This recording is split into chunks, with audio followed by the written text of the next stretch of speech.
کہ سب لوگ کچھ نہ کچھ بڑی حد تک اپنا کردار ادا بھی کر رہے ہیں اور کچھ کر بھی چکے ہیں، لیکن میرے بہنوں اور بھائیوں، یہ بیٹھنے کا وقت نہیں ہے۔ جب تک آخری ہمارا پاکستانی ہم وطن اپنے گھر میں جا کے بس نہیں جاتا، ہم پہ قرض ہے کہ ہم ان کی بحالی کے لیے اپنے آرام، اپنے کاروبار، اپنی مال، اپنی دولت میں سے کیا کچھ نکال سکے ہیں۔ میں علماء کرام سے اپیل کرنا چاہتا ہوں کہ وہ جمعے کے خطبوں کے اندر لوگوں کو اس بات پر ابھاریں کہ وہ اپنے مال کے اندر، اپنے منافع کے اندر، اپنی خوراک کے اندر ان لوگوں کا حصہ نکالیں جو اس وقت ضرورت مند ہیں، جو سیلاب کے نتیجے میں اپنا سب کچھ گنوا چکے ہیں۔ ہم نے فیصلہ کیا ہے کہ تمام یونیورسٹیز کے اندر تقریباً 25 لاکھ طالب علم جو زیر تعلیم ہیں، ہائر ایجوکیشن کمیشن کے ذریعے ہر وائس چانسلر سے یہ کہیں گے کہ وہ ان طلباء و طالبات کو ٹاسک کرے کہ ہر طالب علم چاہے اپنی جیب سے یا کمیونٹی کی سپورٹ سے ایک مدر اینڈ چائلڈ کا نیوٹریشن پیک بنائے، جس کے لیے ہم اسپیسیفیکیشنز ریلیز کریں گے تاکہ کم سے کم 2 ملین پیکس ہم فوری طور پہ ریز کر سکیں اور ان بچوں کو، ان ماؤں کو جو اس وقت خوراک کے لیے ترس رہے ہیں اور ان کی زندگی اس وقت ایٹ سٹیک ہے، ہم ان کی ضرورت کو پورا کر سکیں۔ اور یہ پاکستان کے نوجوانوں کے لیے ایک بہت اچھا موقع ہوگا کہ وہ اس مشکل کے اندر اپنا کردار ادا کر سکیں۔ اسی طرح ہم نے یہ بھی فیصلہ کیا ہے کہ ہم صوبائی حکومتیں جو سیلاب سے تباہ نہیں ہوئی ہیں ان کے ذریعے مل کر ایک سسٹر ڈسٹرکٹ پروگرام شروع کر رہے ہیں، جس میں وہ بڑے بڑے اضلاع جن کے پاس انتظامی وسائل ہیں، جن کے پاس افرادی وسائل ہیں اور جن کی کمیونٹیز یہ وسائل رکھتی ہیں، وہ مدد کر سکتی ہیں ان سیلاب زدہ اضلاع کی۔ تو اڈاپٹ اے ڈسٹرکٹ پروگرام کے تحت ہم ہر جو ڈسٹریسڈ یا تباہ ہوا ضلع ہے اس کے ساتھ ایک ضلع پنجاب سے یا وہ کے پی سے یا دوسرے علاقوں سے جو ماشاءاللہ صحیح سلامت ہے اور جس کے پاس وسائل ہیں ان کو اٹیچ کر دیں گے، تاکہ جو اسلام کی صحیح اسپرٹ ہے، کہ جو مواخات کی اسپرٹ ہے، کہ ڈسٹرکٹ ٹو ڈسٹرکٹ یہ بانڈیج بنے، جس سے قومی ہم آہنگی بھی بنے گی اور اس ضلع کے تمام انتظامی وسائل اور اس ضلع کے تمام ہیلتھ سیکٹر کے وسائل ہم 1 مہینے کے لیے وہاں کی انتظامیہ کے سپرد کر دیں گے تاکہ ان کو بیک اپ دیا جا سکے۔ میں دادو میں گیا، وہاں پر مجھے یقیناً بہت اس پہ ایک ہمدردی ہوئی کہ جو وہاں کا ڈپٹی کمشنر تھا، ملیشیا کی شلوار قمیض پہن کے اور جاگرز تھے، بیچارہ لگا ہوا تھا، اس نے بریفنگ بھی دی، لیکن اس کی آنکھوں میں اس کی بے بسی دیکھ رہا تھا کہ کتنا بڑا سکیل ہے اور وہ کتنا بے بس خود کو محسوس کر رہا تھا کہ اس کے وسائل اور اس تباہی کے درمیان کوئی مطابقت نہیں ہے۔ تو ضرورت اس بات کی ہے کہ ہم وہاں کی جو انتظامیہ ہے اس کو باقی ملک کی انتظامیہ جہاں پہ سیلاب نہیں ہے اس سے بیک اپ دیں۔ تو یہ اڈاپٹ ڈسٹرکٹ پروگرام کے لیے ہم صوبائی حکومتوں کو درخواست کر رہے ہیں کہ فوری طور پہ وہ ہمارے ساتھ اس میں تعاون کریں، تاکہ خاص طور پہ صوبہ پنجاب کے وہ بڑے بڑے اضلاع جن میں سیلاب کی تباہ کاری نہیں ہوئی، اب وقت ہے کہ صوبہ پنجاب کے عوام اور انتظامیہ صوبہ سندھ کے اور صوبہ بلوچستان کے ان اضلاع کے ساتھ مکمل طور پہ ہمدردی اور مکمل طور پہ یکجہتی کے لیے اپنے وسائل ان کے لیے کھول دیں، اور یہ ایک بہت بڑی ملک کی خدمت ہوگی۔ اسی طرح ہم بین الاقوامی اداروں کے ساتھ اور ایجنسیز جو اس وقت ہماری پاکستان کے ساتھ مل کر کام کر رہی ہیں، کوشش کر رہے ہیں کہ جو ہیلتھ کور ہے اس کو زیادہ سے زیادہ مؤثر بنایا جائے، اور میں اپیل کروں گا کہ جتنے بھی پاکستان کے ڈاکٹرز ہیں، ہماری ہیلتھ کمیونٹی ہے، وہ زیادہ سے زیادہ اس کام میں حکومت کا ہاتھ بٹائے، تاکہ اب جو سیلاب کے بعد اگلا مرحلہ ہے جس میں کہ بیماریاں پھوٹ سکتی ہیں اور کئی جگہ پھوٹ رہی ہیں، ہمیں اس بات کا خطرہ ہے کہ اگر ہم نے اس کو مؤثر طور پہ کور نہ کیا، چونکہ حکومت اپنے تمام وسائل جھونک رہی ہے، جھونکے گی، لیکن یہ اسکیل اتنا بڑا ہے کہ ہمیں بحیثیت قوم اس کا مقابلہ کرنا ہے۔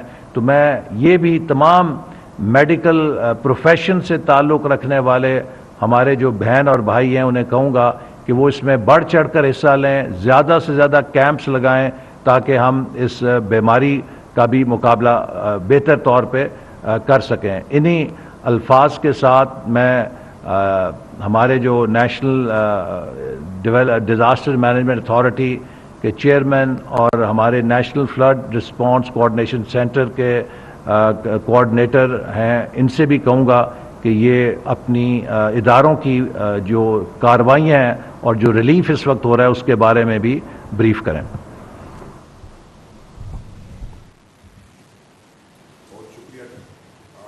حالیہ بارشوں سے پورے ملک میں بالعموم اور سندھ اور بلوچستان میں بالخصوص ہمیں بے انتہا نقصانات کا سامنا ہے۔ کوئی بھی ملک اس قدر تباہی اور نقصانات سے اکیلے مقابلہ نہیں کر سکتا۔ حالات کے پیش نظر حکومت پاکستان نے اقوام متحدہ کے ذریعے بین الاقوامی امداد کی اپیل کی۔ اس کے بعد اقوام متحدہ کے سیکرٹری جنرل نے پاکستان کا دورہ کیا۔ متاثرہ علاقوں کے دورے کے بعد سیکرٹری جنرل نے بھی پرزور انداز میں بین الاقوامی برادری سے پاکستان کی امداد کے لیے اپیل کی۔ حکومت پاکستان نے دوسرے ممالک میں موجود ہمارے سفارت خانوں کے ذریعے سے اور پاکستان میں موجود سفارت خانوں اور میڈیا کی مدد سے انٹرنیشنل کمیونٹی کو حالات کی سنگینی اور ضروریات سے آگاہ کیا، جس کے نتیجے میں دوست ممالک سے ریلیف کا سامان آنا شروع ہوا۔ اب تک 20 ممالک سے 114 ریلیف کی فلائٹس آ چکی ہیں۔ ان میں سے 66 فلائٹس کا سامان نیشنل ڈیزاسٹر مینجمنٹ اتھارٹی نے ریسیو کیا۔ مزید 13 فلائٹس اگلے 10 دنوں میں پلینڈ ہیں۔ 114 جو فلائٹس آئی ہیں ان میں سے 48 فلائٹس ایسی ہیں جن میں آنے والے ریلیف کا سامان متعلقہ ادارے جیسے USAID، یونیسیف، UNHCR اور ریڈ کریسنٹ نے خود متاثرین تک پہنچایا۔ اب تک آنے والی 66 فلائٹس میں سے 13 فلائٹس ترکیہ سے، 30 UAE سے، 5 چائنا سے، 4 عمان سے، 3 فلائٹس قطر سے اور ایک فلائٹ دیگر ممالک سے سامان لے کر آئی ہیں۔ میں یہ بھی بتاتا چلوں کہ ان فلائٹس میں سب فلائٹس سامان نہیں لے کر آتی، بلکہ کچھ فلائٹس ایسی بھی ہوتی ہیں جو صرف ڈیلیگیشنز لے کر آتی ہیں یا کچھ لاجسٹکس کے اکوپمنٹ پری ڈپلائمنٹ کے لیے لے کر آتے ہیں۔ ان فلائٹس میں ابھی تک آنے والے سامان میں 16,938 ٹینٹس، 3,000 ترپال، 37,000 کمبل، 11,000 فوڈ پیکس، 182 ٹن خشک راشن، 30 ٹن ادویات اور 58 کشتیاں شامل۔ ان فلائٹس کے علاوہ ترکیہ سے 2 ٹرین امدادی سامان لے کر دالبندین پہنچ چکی ہیں، جبکہ 6 اور ٹرینیں اس وقت راستے میں ہیں۔ ان ٹرینوں میں خیمے، کمبل اور راشن پیکس شامل ہیں۔ تاجکستان کی طرف سے 86 ٹرکوں پر مشتمل ایک کانوائے کل تورخم کے راستے پاکستان میں پہنچا۔ تاجکستان کی طرف سے بھجوائے گئے اس سامان میں خیمے، خوراک، کمبل، کچھ سیمنٹ اور چند ایک CGI شیٹس اور گھروں کے اندر جلانے والا کوئلہ شامل ہے۔ ترکیہ، قطر اور فلسطین کی طرف سے ڈاکٹرز کی ٹیمیں ادویات کے ساتھ ہمارے پاس پہنچی ہیں، جو کہ فیلڈ میں اس وقت علاج معالجے کی سہولت دے رہی ہیں۔ ڈنمارک کی طرف سے ایک واٹر پیوریفیکیشن پلانٹ پہنچایا گیا جو اس وقت سندھ میں کام کر رہا ہے۔ فرانس کی جانب سے 75 چھوٹے لیول کے ڈی واٹرنگ پمپس آئے۔ کل عمان کا ایک بحری جہاز امدادی سامان لے کر کراچی پہنچا ہے۔ ریلیف کے اس تمام سامان کو تقسیم کرنے کے لیے وفاقی حکومت نے NDMA کو گائیڈ لائنز دی ہیں، جن میں متاثرہ ڈسٹرکٹ کی کل آبادی، متاثرین کی تعداد، ان کی ضروریات، پہلے سے دی گئی امداد، لاجسٹکس کا خرچہ اور سب سے اہم چیز ٹرانسپیرنسی ان ڈسٹریبیوشن، یعنی حقدار کا حق اس تک پہنچانا شامل ہے۔ اس حوالے سے سب سے زیادہ متاثر صوبہ سندھ ہے، لہٰذا 55 سے 60% جو ریلیف کا سامان ہے وہ صوبہ سندھ میں بھجوایا گیا اور اسی تناسب سے مزید بھجوایا جائے گا۔ اس کے بعد صوبہ بلوچستان ہے، اس کے پاس 15 سے 20% سامان جا رہا ہے اور بقیہ سامان خیبر پختونخوا، پنجاب اور گلگت بلتستان کو دیا جا رہا ہے۔ کسٹم کلیئرنس کے بعد یہ سامان افواج پاکستان کے حوالے کیا جاتا ہے، جو ضلع اور تحصیل کی سطح پر مقامی انتظامیہ کے ساتھ مل کر متاثرین تک یہ سامان تقسیم کرتے ہیں۔ تمام امدادی سامان کا ایک تفصیلی ریکارڈ رکھا جا رہا ہے۔ امدادی سامان کی یہ ترسیل میں سمجھتا ہوں کہ ایک بہت اہم ذمہ داری ہے۔ NDMA متعلقہ اداروں کے ساتھ مل کر اس اہم ذمہ داری کو بخوبی سر انجام دینے کے لیے دن رات کوشاں ہے۔ دوست ممالک سے ڈونیٹ کیے گئے سامان کے علاوہ NDMA خیمے، مچھردانیاں، ration packs, de watering pumps اور پینے کا صاف پانی خرید کر افواج پاکستان کے ذریعے اور ڈیزاسٹر مینجمنٹ اتھارٹیز کے جو ریپس ہیں ان کے ذریعے متاثرہ علاقوں تک پہنچا رہا ہے۔ وفاقی حکومت، صوبائی حکومتیں، عوام اور ادارے مل کر اس آفت کا سامنا کر رہے ہیں۔ تمام تر وسائل بروئے کار لائے جا رہے ہیں، لیکن اس آفت کا سکیل اتنا بڑا ہے کہ متاثرین کو امداد کی مزید ضرورت ہے۔ جن چیزوں کی اشد ضرورت ہے ان میں خیمے، خوراک، خاص طور پر 5 سال سے کم عمر بچوں کے لیے خوراک، ادویات، health services, vaccines, field hospitals اور خاص طور پر آگے آنے والی سردیوں کے لیے کمبل، رضائیاں اور گرم کپڑوں کی انتہا کی بہت شدید ان کی جو ہے نا وہ ضرورت ہے۔ میں وفاقی حکومت، عوام اور NDMA کی جانب سے ان تمام ممالک کا شکریہ ادا کرتا ہوں جنہوں نے مشکل کی اس گھڑی میں ہمیں یہ امداد بھجوائی۔ بلا شبہ اس امداد سے متاثرین کی پریشانیوں میں کمی واقع ہوئی۔ اس وقت متاثرین کو مزید امداد کی اشد ضرورت ہے، جس کا ذکر ابھی احسن اقبال صاحب نے بھی کیا ہے۔ اس لیے میں ملک میں رہنے والے تمام مخیر حضرات سے اور بیرون ملک مقیم تمام پاکستانیوں سے یہ اپیل کرتا ہوں کہ وہ دل کھول کر اپنے پاکستانی بہن بھائیوں اور بزرگوں کے لیے ریلیف کا سامان ڈونیٹ کریں۔ یاد رہے کہ آپ کی ایک چھوٹی سی ڈونیشن کسی کی زندگی بچا سکتی ہے۔ بہت شکریہ۔ شکریہ۔ سیلاب کی حالیہ تباہ کے خلاف متحدہ حکومت عملی تشکیل دینے کے لیے وزیر اعظم پاکستان کے حکم پر NFRCC کے قیام 1 ستمبر کو عمل میں لایا گیا۔ یہ سینٹر سیلاب متاثرہ لوگوں کے لیے اور ان کی بحالی اور امداد کے لیے ون ونڈو آپریشن کر رہا ہے۔ اس کے ہمارے ساتھ تمام صوبے، وفاقی ادارے، افواج پاکستان اور یونائٹڈ نیشن ایجنسیز اور اس کے ساتھ ساتھ NGOs ہمارے ساتھ مل کے کام کر رہے ہیں۔ ہم یہ کوشش کر رہے ہیں کہ تمام ادارے مل کر اس بہت بڑی مصیبت کے خلاف کام کر سکیں اور ہم ان کا عمل اس عمل میں بہتر کوآرڈینیشن کے ذریعے تمام لوگوں تک پہنچ سکیں۔ یقیناً ہم تمام تک شاید اب تک نہیں پہنچ پائے، لیکن ہماری کوشش ابھی بھی جاری ہے۔ روزانہ کی بنیاد پر ہم تمام ڈسٹرکٹ کمشنرز، ACs اور پروونشل گورنمنٹس کے ریپس کے ساتھ بات چیت کرتے ہیں۔ اس میں کچھ کام ہم کر چکے ہیں اور کچھ کاموں پہ ابھی بھی بہت اور وقت چاہیے۔ اس میں سب سے پہلی چیز جو ہے متاثرہ سڑکیں اور ریل کی بحالی اور پلوں کی تعمیر ہے۔ بلوچستان پروونس جو آج سے 1 مہینہ پہلے کوئی بھی نیشنل ہائی وے نہیں چل رہی تھی، اس وقت تمام کنیکٹیوٹی بحال ہو چکی ہے۔ ML1 جو پاکستان کی مین ریلوے لائن ہے، اس پہ حالانکہ 2 جگہوں پر 8 سے 10 انچ پانی کھڑا ہے، اس کے باوجود اس کے اوپر ریل گاڑی چل رہی ہے۔ پیسنجر ٹریفک بھی بہت ویری سون بحال ہو جائے گی۔ اس کے ساتھ ساتھ متاثرہ علاقوں میں خصوصی طور پر اور ملک میں عمومی طور پر خوراک کی فراہمی کو یقینی بنا رہے ہیں۔ اس میں آپ کو بتاتا چلوں کہ پاکستان میں اس وقت جو گندم کے سٹاکس ہیں وہ وافر مقدار میں موجود ہیں۔